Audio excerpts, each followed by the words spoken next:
صدقہ کیسے شخص کو دیں؟ کیا کسی کو صدقہ دیتے ہوئے اس میں کیا چیزیں دیکھنی چاہیے؟ راشد رؤوف UAE۔ اس میں غربت دیکھنی چاہیے کہ کوٹ کوٹ کے بھری ہوئی ہو۔ غربت اگر کسی شخص میں آپ کو نظر آ رہی ہے، جھلک رہی ہے، تھوڑی سی تحقیق کر لی آپ نے، تو پھر اس کو صدقہ دے سکتے ہیں۔ لیکن جو نفلی صدقہ ہے نا، یعنی زکوٰۃ کے علاوہ یا صدقہ فطر کے علاوہ یا کوئی قسم کا کفارہ جو ہے اس کے علاوہ کوئی صدقہ ہے، تو وہ مالدار کو بھی دیا جا سکتا ہے۔ تو اس میں بہت زیادہ تحقیق نہیں کریں، بہتر تو یہی غریب کو دیں، لیکن کسی مالدار کو بھی دے دیں گے تو بھی کوئی گناہ نہیں ہے اس میں۔ یہ دعا مانگنا کہ اللہ مجھے مال و دولت دے دے، غلط ہے۔ جائز ہے لیکن مکروہ ہے، ناپسندیدہ ہے۔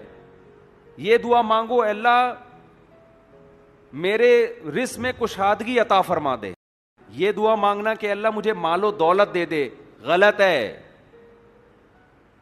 جائز ہے لیکن مکروہ ہے، ناپسندیدہ ہے۔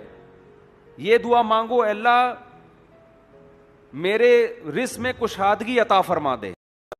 آپ صلی اللہ علیہ وسلم نہیں چاہتے تھے میرے اوپر کہیں بھی کوئی انگلی اٹھے، اللہ نے آپ کا مزاج ایسا بنایا۔ انگریز کہہ سکتا تھا آپ نے یہ سب دولت کے لیے کیا، تو آخری دم تک آپ نے مسکینی کو پسند کیا، کوئی فاقوں کو پسند کیا۔ وجہ اس کی ہے کہ کوئی آپ کے کردار پہ انگلی نہ اٹھائے۔ محمد صلی اللہ علیہ وسلم آخری نبی ہیں، تو آپ کی ذات کو ایسا بنایا ہے کہ کچھ حلال چیزیں بھی آپ پر پابندی لگی ہے تاکہ کوئی انگلی نہ اٹھے۔ اب مثال کے طور پر جن علماء کے پاس دولت ہوتی ہے، پیسہ ہوتا ہے، گاڑیاں ہوتی ہیں، وہ چیخ چیخ کے تھک جاتے ہیں، بھائی یہ چندے کا پیسہ نہیں ہے، میرا بزنس ہے، میرا کاروبار ہے، میں کھاتی پیتی فیملی سے میرا تعلق ہے۔ لوگ چھوڑتے ہیں، پھر بھی لوگ اعتراض کرتے ہیں، تو کوئی بات نہیں، اعتراض کر لیں لوگ۔ ایک عالم پر اعتماد نہیں ہے، دوسرے کے پاس چلے جائیں، ادھر نہیں ہے تیسرے کے پاس چلے جائیں۔ لیکن محمد صلی اللہ علیہ وسلم کے بارے میں ہمارے پاس یہ آپشن نہیں ہے۔ ایک نبی پر اعتراض ہے تو چلو آپ ان پر ایمان نہ لاؤ، موسیٰ علیہ السلام پر لے آؤ، ٹھیک ہے نا، ان کی تعلیمات کو فالو کریں۔ نہیں بھائی، آپ ساری دنیا کے سارے انسانوں کے پیغمبر ہیں، تو اب انسانیت کے پاس آپ کو فالو کرنے کے علاوہ کوئی آپشن ہے نہیں۔ تو اللہ نے آپ کو ہر طرح سے، ہر عیب سے پاک بنایا ہے تاکہ کسی لحاظ سے بھی آپ پر کوئی انگلی نہ اٹھے۔ صدقے کا بہترین طریقہ کیا ہے؟ صدقہ کس طرح کرنا چاہیے؟ کیا جانور ذبح کر کے اس کا گوشت اپنوں یا کسی آستانے میں بانٹ دینا چاہیے؟ عادل حسین کشمیر سے۔ عادل بھائی کیا ہو گیا آپ کو یار؟ میرے بیانات بھی سنتے ہو پھر بھی آستانوں کی بات کر رہے ہو، کیسی بات کر رہے ہو؟ یہ آستانے میں جو لوگ ہوتے ہیں تو آستینوں کے سانپ ہوتے ہیں، یہ تو عجیب عجیب سے آستانے بنے ہوئے ہیں آج کل، آپ کو پتہ ہے۔ تو اور پھر بکرے ذبح کرنے کی باتیں کر رہے ہو، کیسی وہ شعر یاد آ رہا ہے، پانی وانی کی بات کرتے ہو، دل جلانے کی بات کرتے ہو، 6 مہینے سے منہ نہیں دھویا تم نہانے کی بات کرتے ہو۔ تو میں اتنے صدقے کے بکروں کی مخالفت میں بیان کر چکا، دلائل دے چکا، پھر بھی آپ پھر وہی جانور ذبح کرنے۔ جانور ذبح کرنا صرف عقیقے میں، بقرعید کے موقع پر اور حج کے موقع پر عبادت ہے، اس کے علاوہ جانور ذبح کرنا بذات خود کی عبادت نہیں ہے۔ تو صدقے کا بہترین طریقہ یہ ہے، صدقہ کہتے ہیں غریب کی حاجت پوری کرنا۔ تو آپ غریبوں کا خیال کریں، جا کے پوچھیں بھائی کسی کو بیماری کے لیے، علاج کے لیے پیسہ چاہیے تو علاج کے لیے پیسہ دیں۔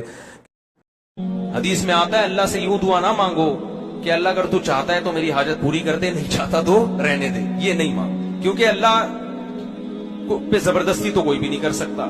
تو ہم نے تو بھکاری بن کے اللہ کو دکھانا ہے کہ اللہ میری تو کام تو نے کرنا ہے۔ دعا میں ہاتھ اٹھانے کا صحیح طریقہ، دعا کیسے مانگنی چاہیے، دعا مانگتے وقت ہاتھ کہاں تک اٹھائے جائیں اور ہاتھوں کے درمیان کتنا فاصلہ رکھا جائے۔ دعا میں ہاتھ ایسے اٹھانے چاہیے، کندھوں تک ہاتھ اٹھانے چاہیے، ہلکا سا ملا کے رکھیں یا تھوڑا سا فاصلہ ہو اور ایسے ہاتھ اٹھا کے دعا مانگی جائے۔ بعض دفعہ آپ صلی اللہ علیہ وسلم اس طرح دعا مانگتے تھے، ممبر پہ کھڑے ہوتے تھے کہ صحابہ کہتے ہیں ہم کو آپ کی بغل کی سفیدی نظر آتی تھی۔ تو اس طرح بھی ہاتھ، جب زیادہ انسان ہو تو اس طرح بھی ہاتھ اٹھائے جا سکتے ہیں کہ اگر آدمی اوپر کھڑا ہوا ہو تو اس کی بغل کی سفیدی نظر آئے۔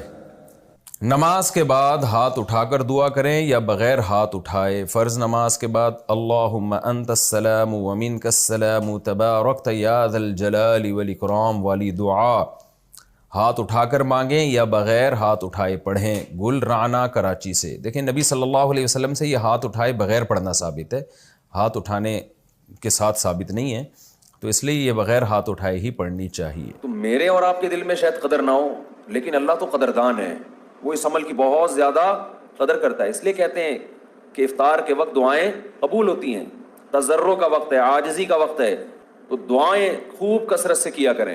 دعاؤں میں عاجزی، گڑ گڑانا، لجاجت کرنا۔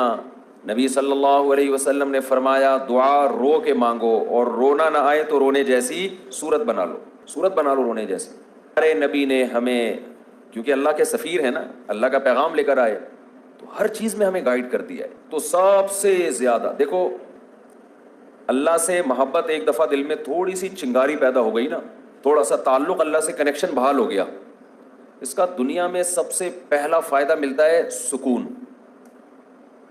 اس کا جو دنیا میں سب سے فوراً کیش فائدہ ملتا ہے نا, کیش, وہ کیا ملتا ہے؟ سکون. آدمی اپنے آپ کو محفوظ سمجھنا شروع کر. حضرت عمر سے نبی صلی اللہ علیہ وسلم نے فرمایا کہ جو اشراف نفس کے بغیر پیسہ آ جائے, لالچ کے بغیر آ جائے, وہ اللہ کی نعمت ہے, اور جو لالچ کے ساتھ آئے اس میں اللہ کی طرف سے برکت نہیں ہوتی.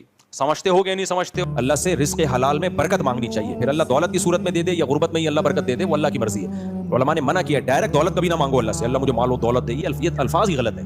اے اللہ میرے رزق میں کیا دے؟ برکت دے. اب وہ اللہ کی مرضی. برکت کا مطلب خیر, رزق آئے خیر بن کے آئے, تو ورنہ خالی رزق آ گیا تو وہ تو بعض دفعہ قارون کے پاس پیسہ ہی تو تھا, برباد ہو گیا. فرعون کے پاس کیا تھا؟ پیسہ. اس پیسے نے کیا کر دیا؟ اس کی کھوپڑی کو خراب کر دیا. تو زیادہ تر پیسے والے ہی جہنم میں جائیں گے حدیث کے مطابق.